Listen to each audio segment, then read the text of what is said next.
Salut à tous et bienvenue sur ma chaîne éducative. Dans cette vidéo, je vous propose une expression écrite inspirée de le dernier jour d'un condamné aider, pour vous aider à mieux comprendre l'œuvre et à réussir vos devoirs. Restez avec moi jusqu'à la fin pour découvrir des conseils précieux et des exemples concrets. Niveau baccalauréat, examen de français, production écrite du chapitre 10. Je répète, la production écrite consacrée au chapitre 10 du roman Le dernier jour d'un condamné. Le sujet de la production écrite. Je lis le sujet. La privation de liberté est-elle justifiable, même au nom de la justice? Développez votre point de vue dans un texte argumentatif structuré, en vous appuyant sur des exemples concrets, des références littéraires ou historiques. Je répète le sujet. La privation de liberté est-elle justifiable, même au nom de la justice?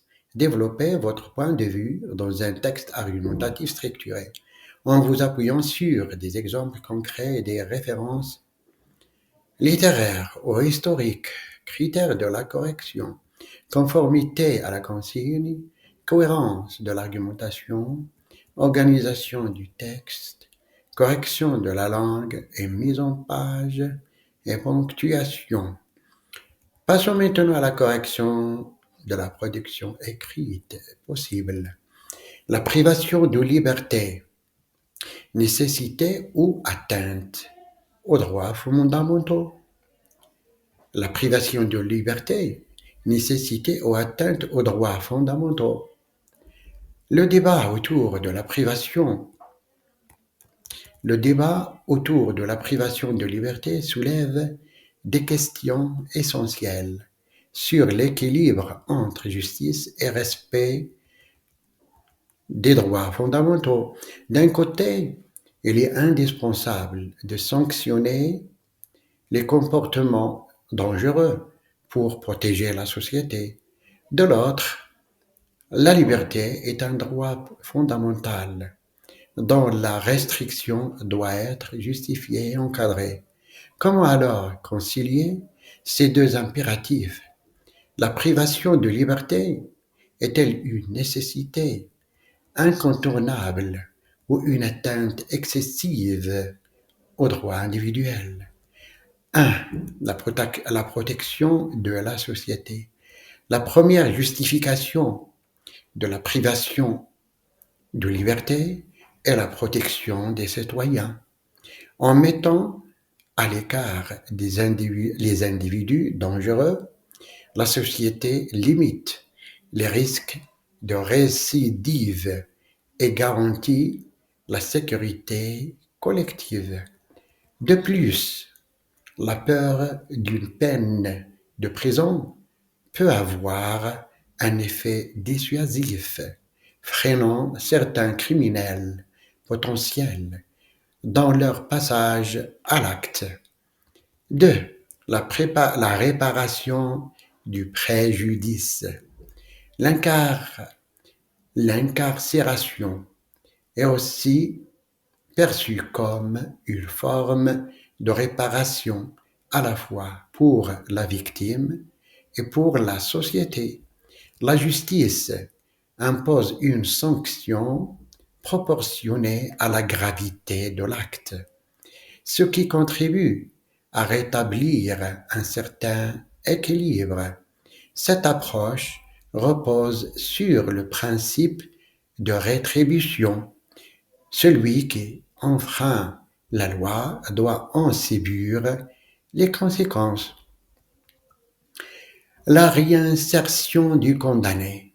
Au-delà de la sanction, la privation de liberté peut avoir une vocation réhabilitatrice. La prison peut être un lieu de réflexion et de remise en question, offrant aux détenus l'opportunité d'accéder à un accompagnement psychologique, éducatif et social. L'objectif est de leur permettre une réintégration leur permettre une réintégration réussie une fois leur peine purgée. Dans Le dernier jour d'un condamné, Victor Hugo critique la peine de mort et plaide pour une justice plus humaine, axée sur la réhabilitation plutôt que sur la vengeance. Son œuvre illustre l'importance de donner une seconde chance aux condamnés. 4. Les risques de dérive. Toutefois, la privation de liberté comporte des dérives potentielles. Une peine excessive ou injustifiée peut être perçue comme une punition inhumaine et contraire aux principes des droits de l'homme. De plus, la prison peut favoriser la violence. La prison peut favoriser la violence, la marginalisation et même la radicalisation créent parfois plus de problèmes qu'elle n'en résout. 5. La nécessité d'un encadrement strict. Pour éviter ces abus, il est essentiel d'encadrer rigoureusement l'application des peines de prison.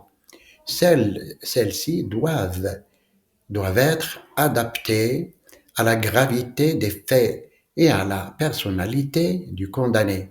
De plus, les conditions de détention doivent respecter la dignité humaine afin d'éviter que l'incarcération ne devienne une source supplémentaire de souffrance et de récidive.